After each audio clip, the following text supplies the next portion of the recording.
Meus amigos, quero pedir o máximo da atenção de vocês, porque eu creio que este tema que eu irei abordar nesta noite é um tema fundamental para o nosso crescimento espiritual. E o que vai acontecer nessa noite será a mesma coisa que aconteceu há muitos anos atrás, no tempo de Elias, onde Elias diante do povo disse: até quando cocheareis entre dois pensamentos? Se o Senhor é Deus na vida de vocês, seguiu. Se for Baal, Satanás e o mundo, seguiu. Aqui será o vale da decisão.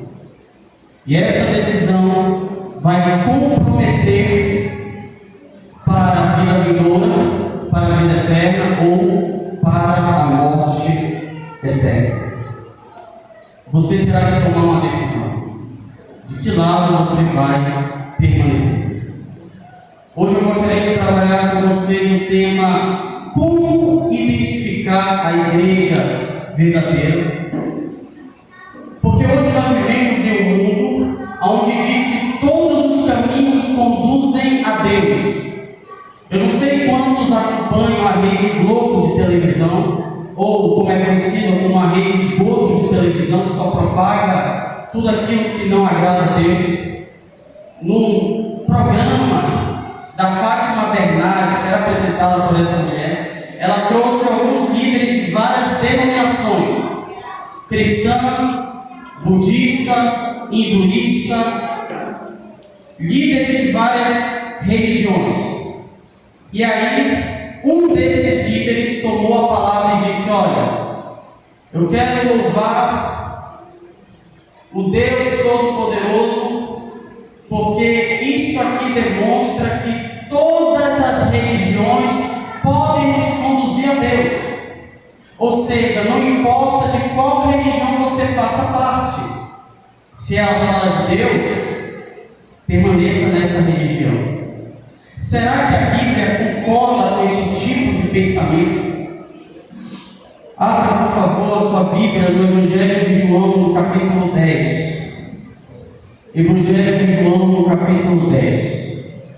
Vamos ler os versículos 14 a 16. Mateus, está no Novo Testamento: Mateus, Marcos, Lucas e João. João, capítulo 10. Eu sou o bom pastor, conheço as minhas, o Pai me conhece a mim, eu conheço o Pai e dou a minha vida pelas ovelhas. Ainda tenho outras ovelhas, não deste aprisco.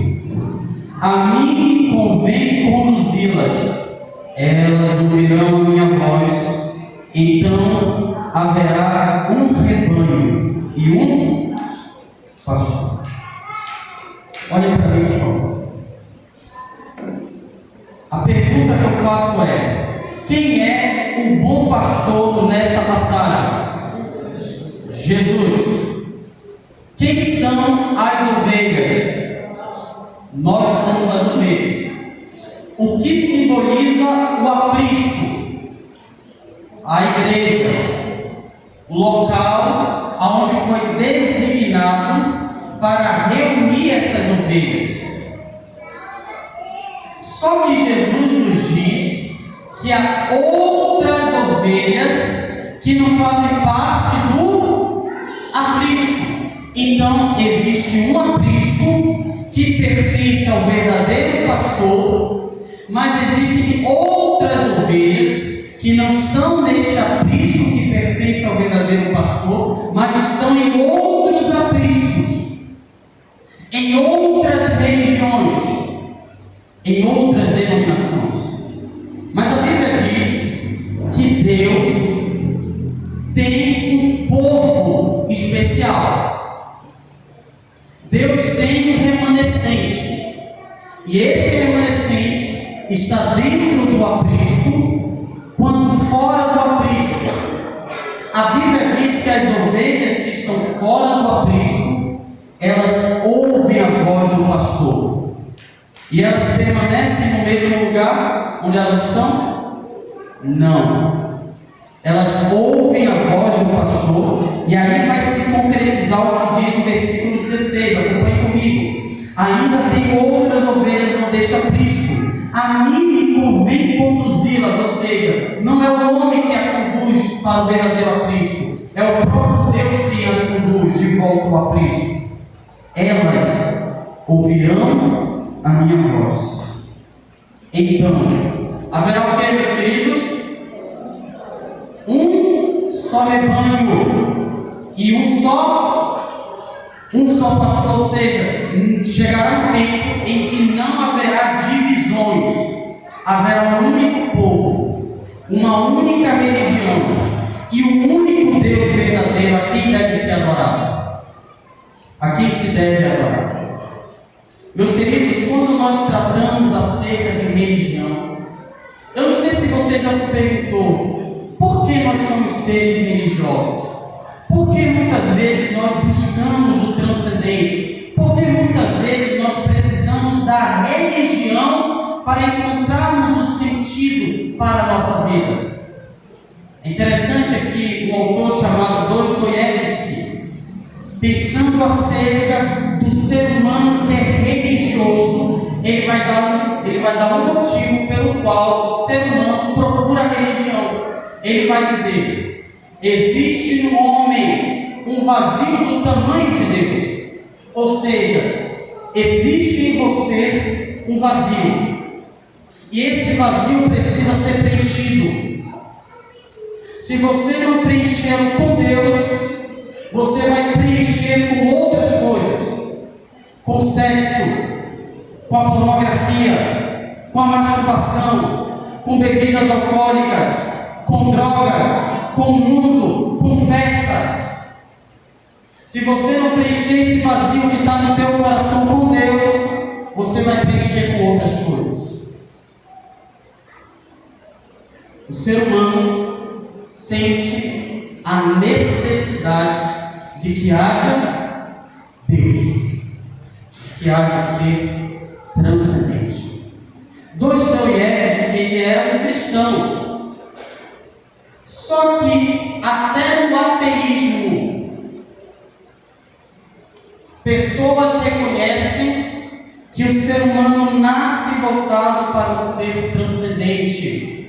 E eu quero trazer para vocês um homem que era ateu, e ele foi o responsável pela psicanálise, que é o ramo da psicologia, que estuda o inconsciente. Sigmund Freud, ele era ateu, mas ele reconhecia que o ser humano nasce voltado para o transcendente. O ser humano sente a carência de um Deus, de um Pai. Ele chamava Deus de Pai. É interessante que quando você lê a biografia desse homem, Sigmund Freud, ele não tinha um bom relacionamento com seu pai. Então ele chega à seguinte conclusão: sabe por que você sente necessidade de Deus? Porque você não consegue satisfazer a sua carência com seu pai terreno. Então você precisa de um ser celestial pelo qual você deve chamá-lo de Pai. Só o que me chama a atenção é que os ateus que não creem em Deus dizem que Deus não existe, mas nós nascemos voltados para o transcendente. Tem algo de errado. É como se nós, ao nascermos neste mundo, precisássemos da vitamina C, mas a vitamina C não existisse. O ser humano poderia sobreviver, sim ou não? Não.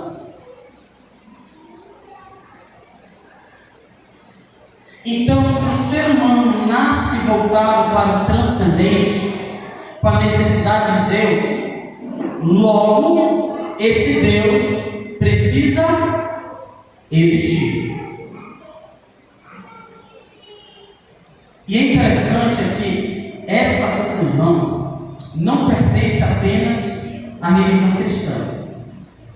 Esta conclusão não pertence apenas aos ateus.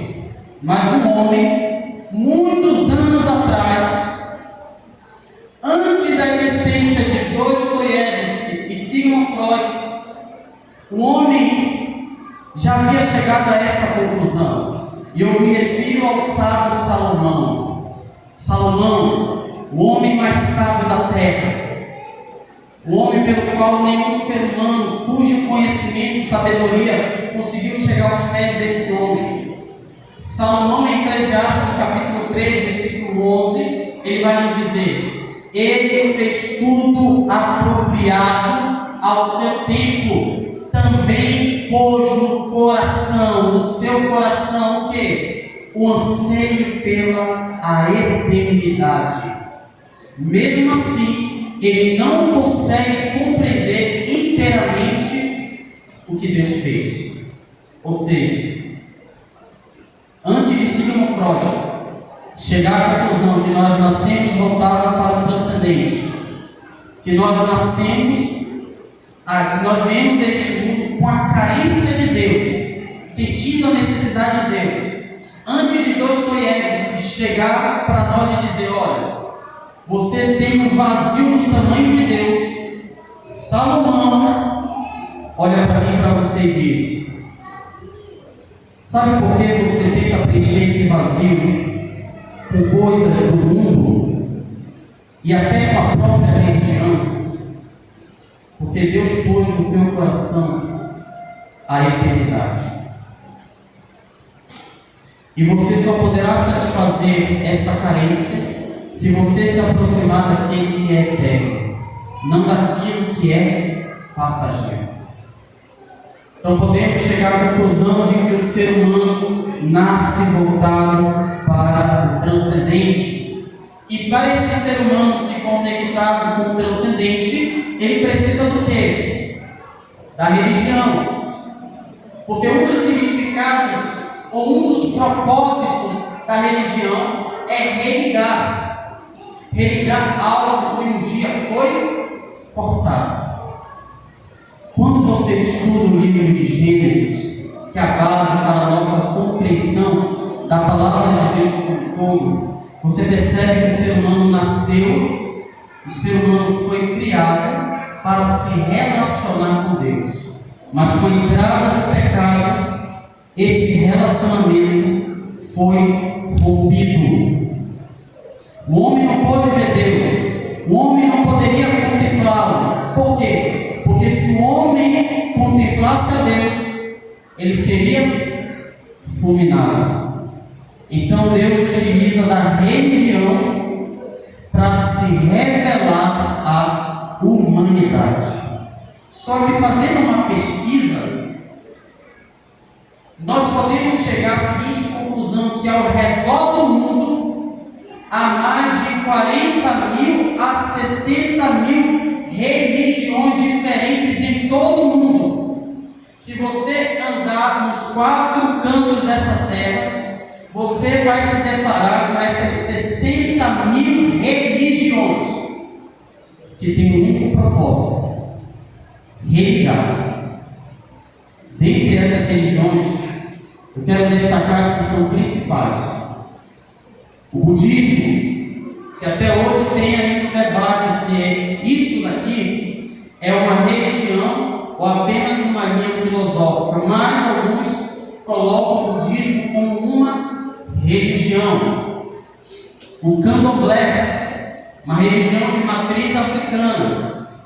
A Umbanda, a diferença do candomblé para a Umbanda é que o candomblé segue a linha original da sua religião, que são os orixás, que são as entidades africanas. A Umbanda é um sincretismo religioso, é uma mistura entre a religião afro com a religião cristã. Eu já entrei no terreiro de Umbanda e é muito comum você encontrar entidades muito parecidas com a da religião cristã. Você vê Maria, Santo Antônio, São Pedro, alguns orixás africanos.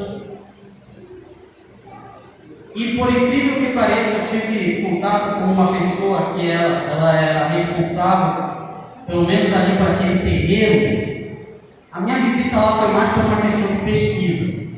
E aí eu conversando com essa pessoa, ele me levou para uma sala que tinha várias entidades.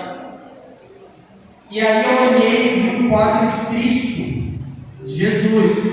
Aí eu perguntei para vocês, quem é Jesus? Aí ele disse, palavras dele, Jesus para nós é o Deus superior, é Ele que comanda todas essas entidades, que podem tomar conta das pessoas. Isso é tão sério que no decorrer da nossa conversa, do nosso diálogo, eu perguntei, mas você conversa com todas essas entidades aqui? Ele disse sim. E como é esse diálogo? Ele disse, é da mesma forma como eu estou conversando com você. Eles falam comigo, eles se apresentam a mim, e nós sabemos que por trás disso são os demônios, é Satanás. Candomblé é uma religião, Umbanda também é uma religião, e aí nós estamos inseridos nesta religião aqui, a religião cristã. Temos também a religião hinduísta, que é o hinduísmo, o espiritismo, o islamismo e o judaísmo. E qual é a proposta destas religiões? Religar. É levar o ser humano a ter contato com o transcendente, com o ser espiritual. Mas a pergunta é, dentre estas religiões apresentadas, que são algumas dentre as 60 mil religiões espalhadas por todo o mundo, qual é a religião verdadeira? E a Bíblia vai nos dar uma resposta. Por quê? Porque, como vimos no nosso primeiro estudo, a Bíblia, ela é um livro que contém toda a verdade.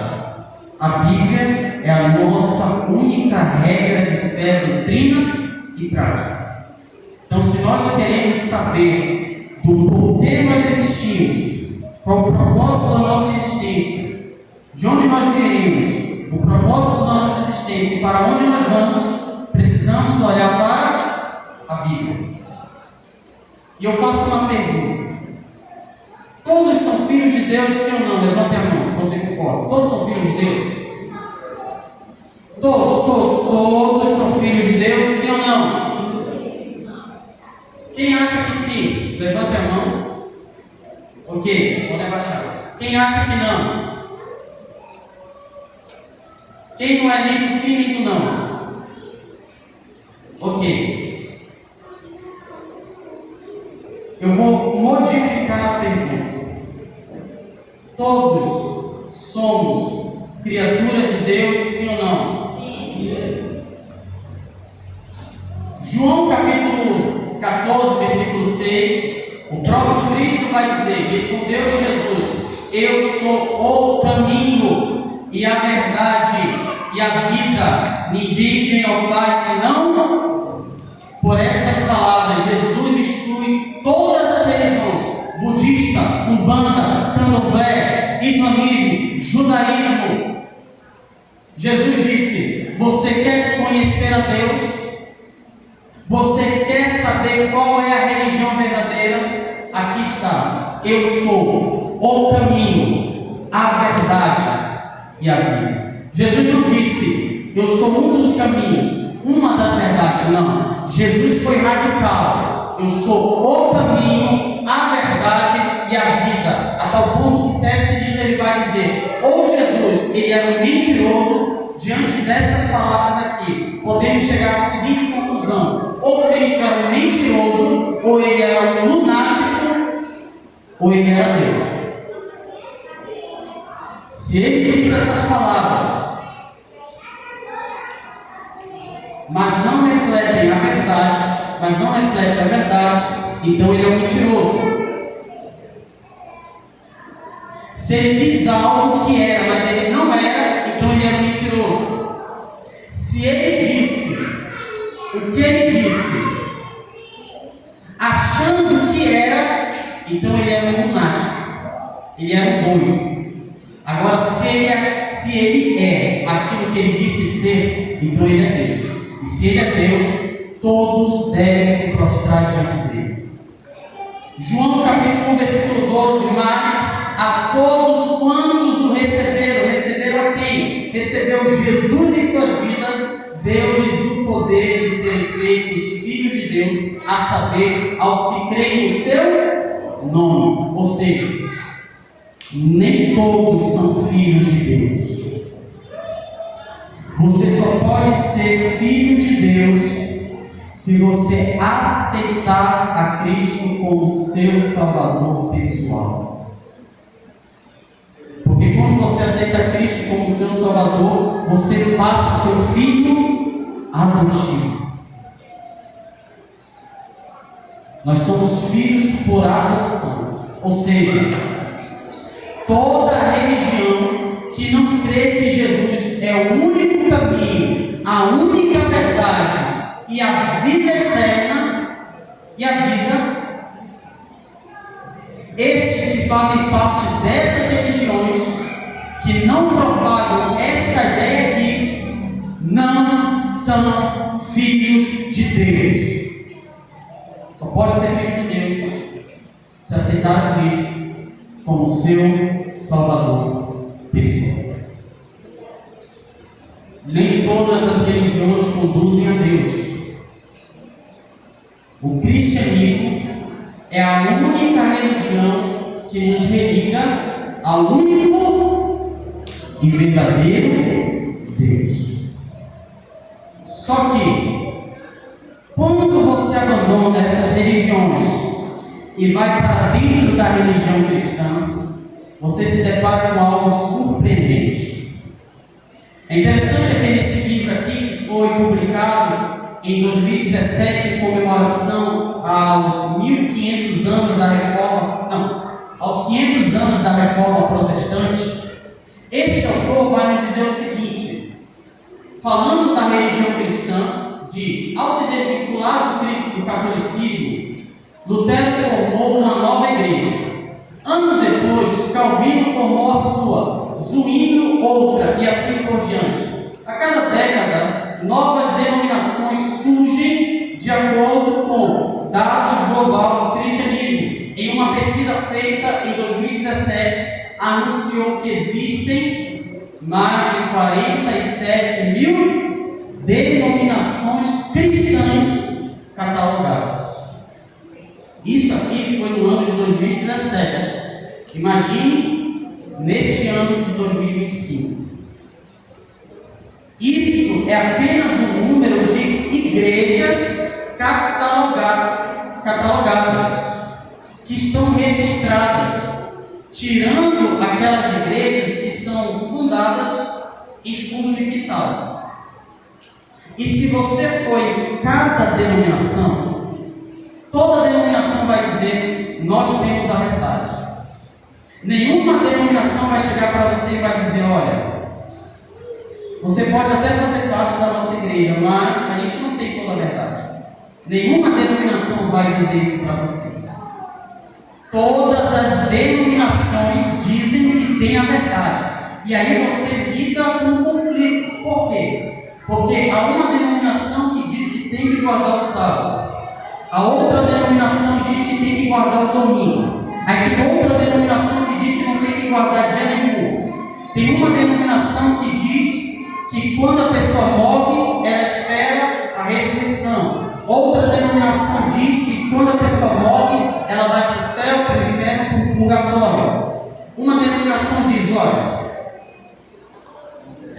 o batismo deve ser por imersão. Outra vai dizer por aspersão. Outra vai dizer que você deve batizar crianças. Ou seja, você vive em um contexto religioso totalmente bagunçado. Cada um propõe uma ideia de se interpretar a Bíblia.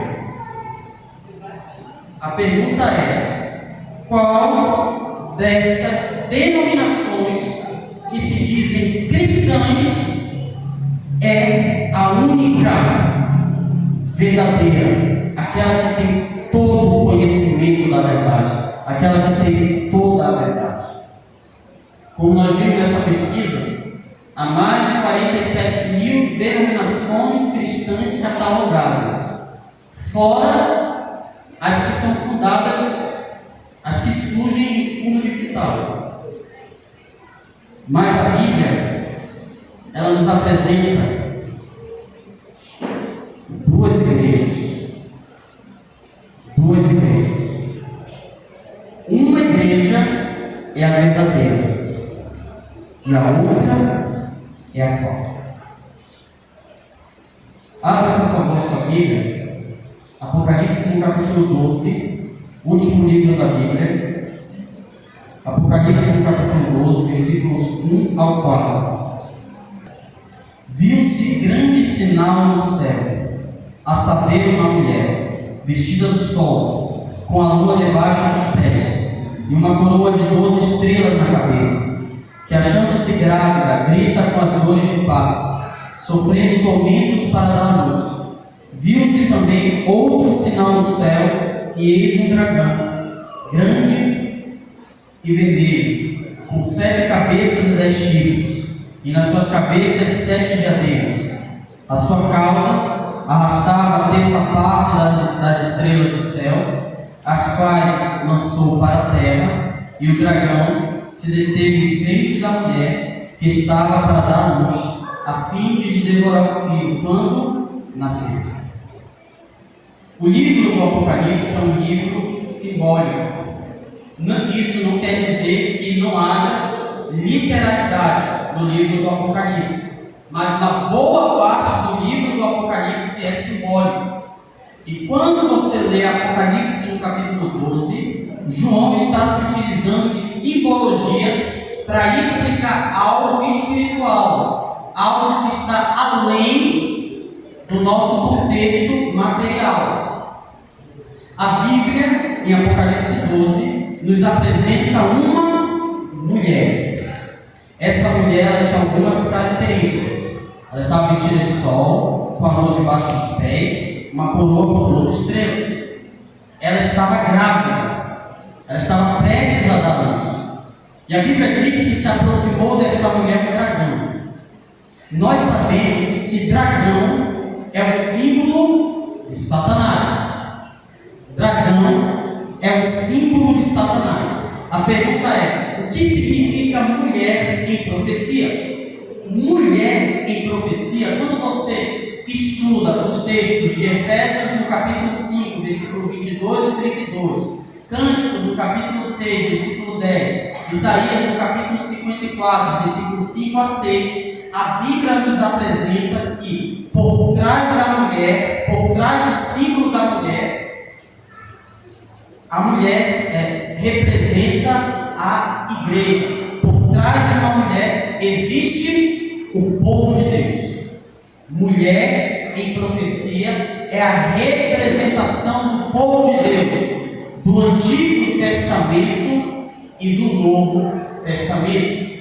Mas a Bíblia diz que esta igreja, que este povo, esta mulher, ela estava vestida do sol, ela resplandecia uma glória. E quando você vai para esses textos de Malaquias, Salmos, Apocalipse e 1 João, glória sempre está atrelado a Cristo, a Jesus. Jesus vai dizer: eu sou a luz do mundo. Então esta igreja resplandecia a glória de Deus, a glória de Jesus.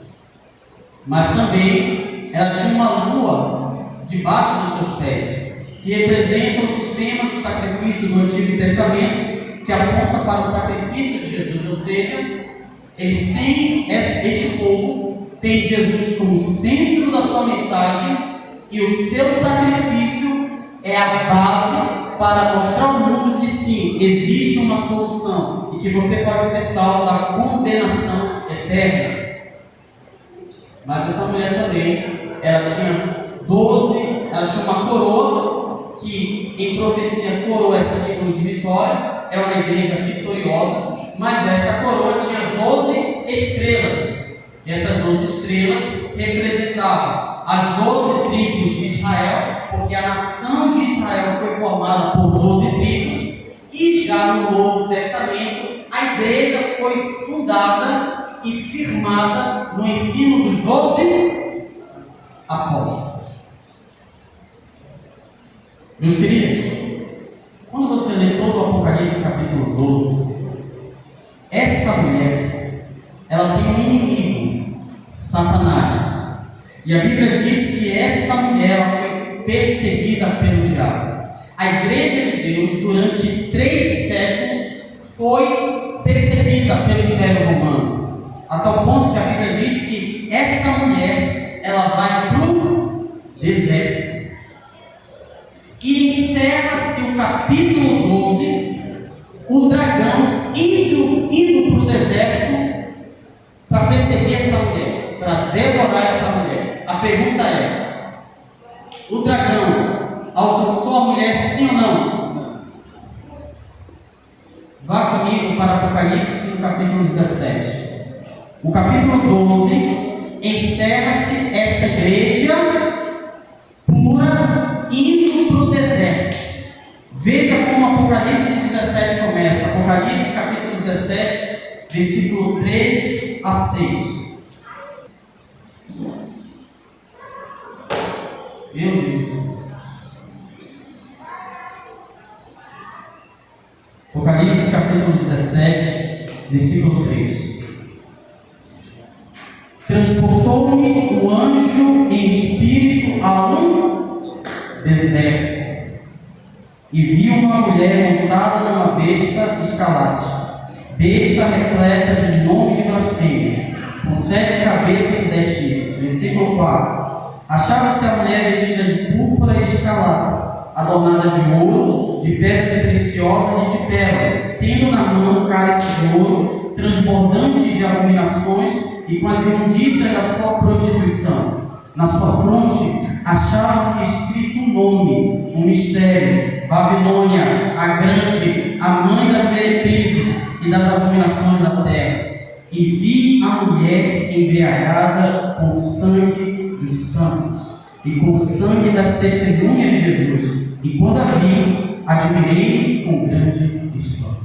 Olhem para mim, por favor. Antes de você chegar a qualquer conclusão, olhem para mim.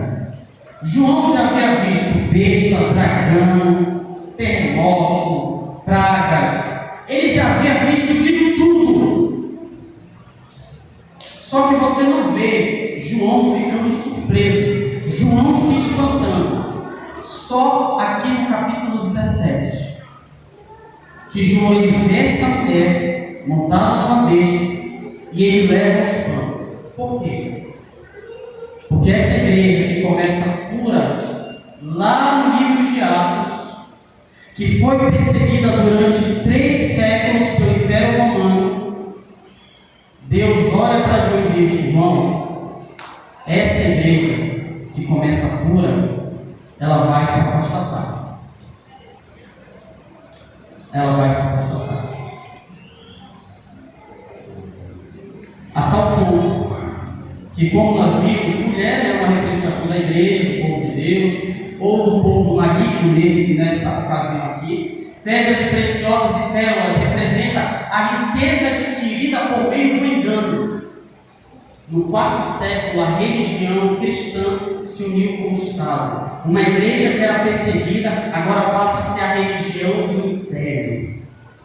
E antes, ela era conhecida Igreja Católica, porque o nome católico é universal, ou seja, uma igreja universal que está espalhada nos 4 cantos dessa terra. Igreja Católica Universal Apostólica, porque ela estava firmada nos 12 apóstolos, mas acrescentado o termo romana, Igreja Católica Romana. E esta Igreja Católica Romana, quando você estuda o que está por trás dela, ela se enriqueceu por meio do engano. Interessante é que esta igreja, ela tem um nome na sua testa: Babilônia. E sabe o que significa Babilônia? Confusão. Ou seja, chegaria um dia em que haveria confusão religiosa, e ela estava bêbada com o sangue dos santos. é uma representação da Igreja Católica Romana, do papado. Por quê? Porque eles mandaram matar muitos cristãos. Estude a história dos valdenses, dos puritanos. Tentaram matar. A Igreja Católica Romana tentou destruir Martinho Lutero, queimou John Range na fogueira. Esta igreja se embriagou com o sangue dos santos. O interessante é que a Bíblia nos fornece a localização dessa igreja. Ela está sobre 7 cabeças. Vá comigo, no capítulo 17, versículo 9. 17, versículo 9. Aqui está o sentido que tem sabedoria. As 7 cabeças são 7 montes nos quais a mulher está sentada. São também 7 reis. Aí vai dizer, dos quais 5 caíram, um existe, outro vai existir, tem de durar pouco. E aí vai nos apresentar o 8º rei. É interessante é que as 7 cabeças são 7 montes. E o papado está estabelecido entre 7 colinas. Em outras palavras, isso aqui é uma interpretação não da igreja adventista, mas quando você vai para o 2º século, para o 3º século, muitos cristãos já viam a cidade de Roma como uma cidade onde a igreja iria se prostituir. Os valdenses, eu não sei se vocês sabiam, mas os valdenses chegavam diante dos católicos e diante do Papa e diziam o seguinte: vocês são a representação da prostituta do Apocalipse capítulo 17. E era por conta disso que os valdenses eram mortos. Mas se você não está conformado apenas com a localização, a Bíblia diz que essas 7 colinas também podem ser representadas por 7 reis. Reis aqui, por trás de um rei, existe um império. Ou seja, no decorrer do versículo 10 e 11 diz, os quais 5 caíram. 5 reinos Satanás levantou para destruir o povo de Deus: Egito, Assíria, Babilônia, Medo-Pérsia, Grécia. Aí a Bíblia diz, dos quais um existe, o 6º. Qual era o império que existia no tempo de João? Roma.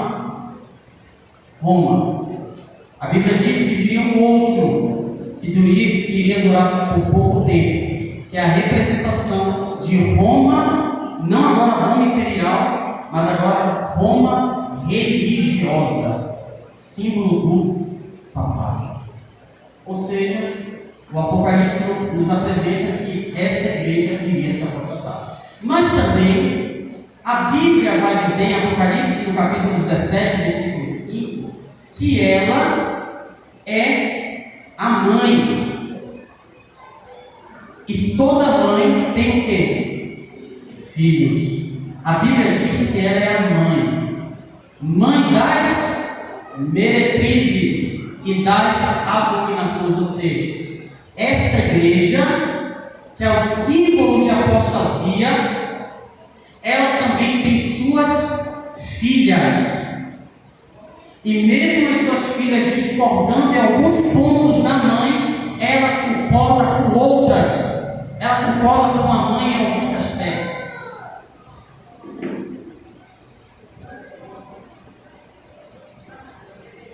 E como nós podemos identificar as filhas de Babilônia? É toda denominação que não crê na guarda dos mandamentos de Deus. Toda denominação que diz, olha, os 10 mandamentos foram abolidos, filhas de Babilônia. Toda denominação que diz que não precisa guardar o dia de sábado, porque foi abolido, é filha de Babilônia. Toda igreja que crê na imortalidade da alma, salvação pelas obras, são filhas de Babilônia. São meretrizes, da mesma forma como a mãe é. pergunta é: qual é a igreja verdadeira? Como nós podemos identificar o povo de Deus em meio a essa confusão religiosa? Apocalipse, no capítulo 12, versículo 17: irou-se o dragão contra a mulher e foi pelejar com os restantes da sua descendência. Poderia ser traduzido como: e o dragão se irou contra a mulher e foi pelejar contra o remanescente, o que restou. Sabe por quê? Aí você entende do porquê a igreja começa boa. É tudo uma cronologia. É a mesma igreja. Apocalipse 12 tem a fase de prosperidade espiritual, e Apocalipse 17 o afastamento, do qual resta apenas um pequeno povo que, em meio à apostasia de uma igreja, se conservou fiel. E esta igreja tem duas características: os que guardam o que, meus queridos? Os que guardam os... E tem o que, meus queridos? O testemunho de Jesus. Interessante é que quando você vai para Apocalipse 19:10, vai nos dar o sentido do que é o testemunho de Jesus. É o espírito de profecia.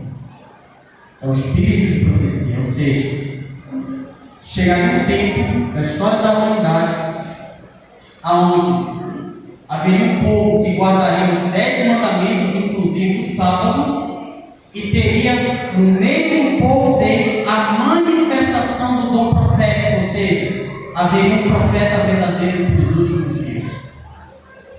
Meus amigos, sem medo de errar, sem medo de errar, antes de eu apresentar a vocês qual é a igreja verdadeira, há outras características que nos apontam para esta igreja que é verdadeira. Ela exalta as Escrituras, ela ensina a salvação pela fé, ensina sobre a volta de Jesus, prega o Evangelho, prega os princípios de saúde. A igreja verdadeira prega o santuário celestial, no qual Cristo está intercedendo e julgando as pessoas, crê na existência de um único Deus que subsiste em 3 pessoas, Pai, Filho e Espírito Santo, ou seja, a única igreja verdadeira é a igreja adventista do 7º dia. Sabe por quê? Porque é a única igreja que guarda os mandamentos de Deus e que tem um profeta. E este profeta não substitui a Bíblia, nos leva de volta à Bíblia. A igreja adventista reconhece o dom profético manifestado nesta mulher aqui, Ellen White. Ellen White. A igreja verdadeira precisa ter 2 características: ela guarda os mandamentos, inclusive o sábado. Ela precisa ter a manifestação do dom profético. Se ela guarda os mandamentos, inclusive o sábado, se ela não guarda nenhum dos mandamentos, nem o sábado, e não tem a manifestação do dom profético, é filha de Babilônia. E aqui eu quero ser bem rápido.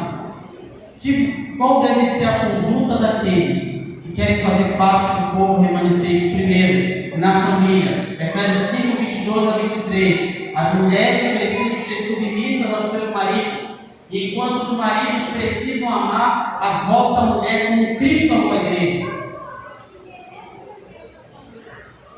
O marido tem que respeitar a sua esposa e tratar com dignidade.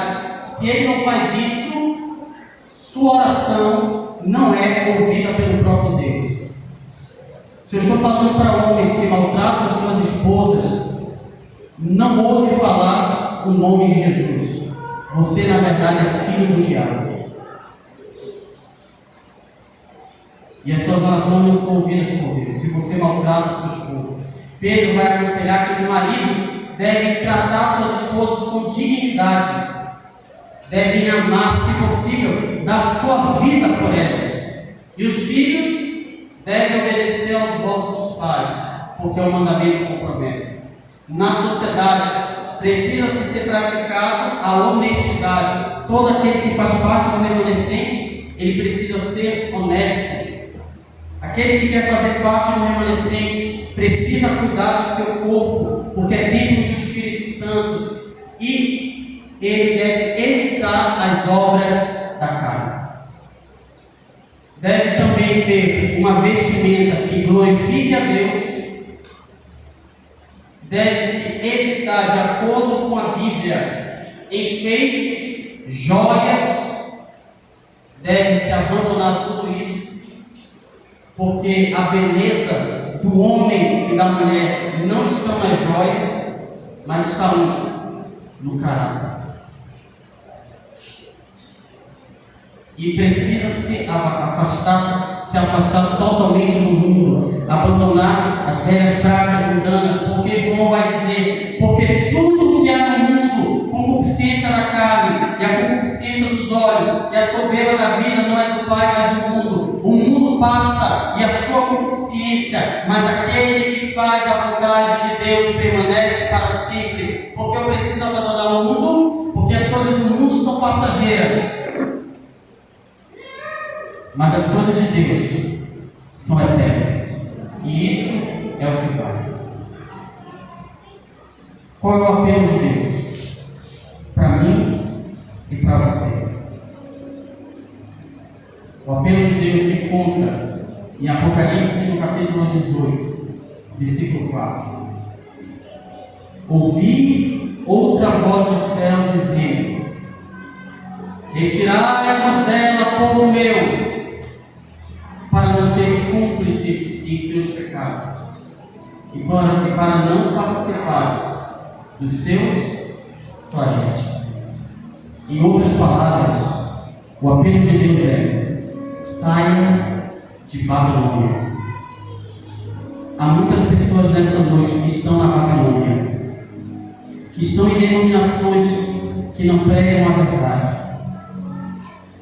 Há muitas pessoas nesta noite,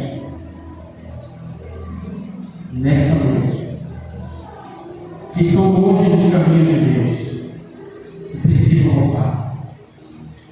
Se há nesta noite um filho de Deus, uma ovelha de Deus, que ouviu a voz do pastor, saia de Babilônia. Os flagelos de Deus estão aí afora. Deus vai derramar a qualquer momento a sua ira sobre a terra, sobre a Babilônia e sobre aqueles que estão em Babilônia. Qual é o apelo de Deus? Sai dela, povo meu, enquanto ainda dá tempo. Porque se você não sair de Babilônia, será tarde demais. Sai dela. Sai dela. A apostasia está aí, mas isso não quer dizer que você precise fazer parte da apostasia. Então, Gabriel, você está me propondo para eu ser membro da Igreja Adventista do Sétimo Dia? Sim, porque esta igreja é a igreja verdadeira, porque ela guarda os mandamentos de Deus e tem o testemunho de Jesus. Agora, claro, eu não vou coagi-los a fazerem parte dessa igreja. Não. Porque é uma decisão pessoal, mas cada decisão tem sua consequência, e você receberá essa consequência, seja boa ou seja má. Você receber na entrada este coração aqui, e você me pergunta: Gabriel, para que serve esse coração? Primeiro, você vai ir para a sua casa. Você vai para a sua casa, você vai refletir em tudo que foi dito nesta noite e nas outras noites, em que a Bíblia foi aberta, em que a palavra de Deus foi ensinada. E você vai se perguntar: Senhor, você vai fazer uma oração dizendo: Senhor, faça parte do povo remanescente? E Deus vai te dar essa resposta. Na verdade, Ele já te deu essa resposta. Apocalipse 12, 17. Aqui está a perseverança dos santos, os que guardam os mandamentos de Deus e têm o testemunho de Jesus. Você terá que tomar uma decisão. Não brinque com a oportunidade que Deus está concedendo a você, porque pode ser tarde demais. Arrependa-se dos seus pecados. Saia de Babilônia. Se você tomou a decisão, depois da sua oração, e você quer tomar uma decisão de fazer parte desta igreja, você vai escrever o seu nome. Você vai escrever o seu nome e amanhã à noite você vai trazer, porque amanhã à noite será feita um apelo. Que apelo é esse? Quem quer fazer parte do povo remanescente? E se você sentiu o desejo de fazer parte da igreja que guarda os mandamentos de Deus e tem o testemunho de Jesus, você vai amanhã, com o seu nome aqui no coração, você vai se levantar e de uma forma simbólica vai ter uma cruz e você vai trazer este coração.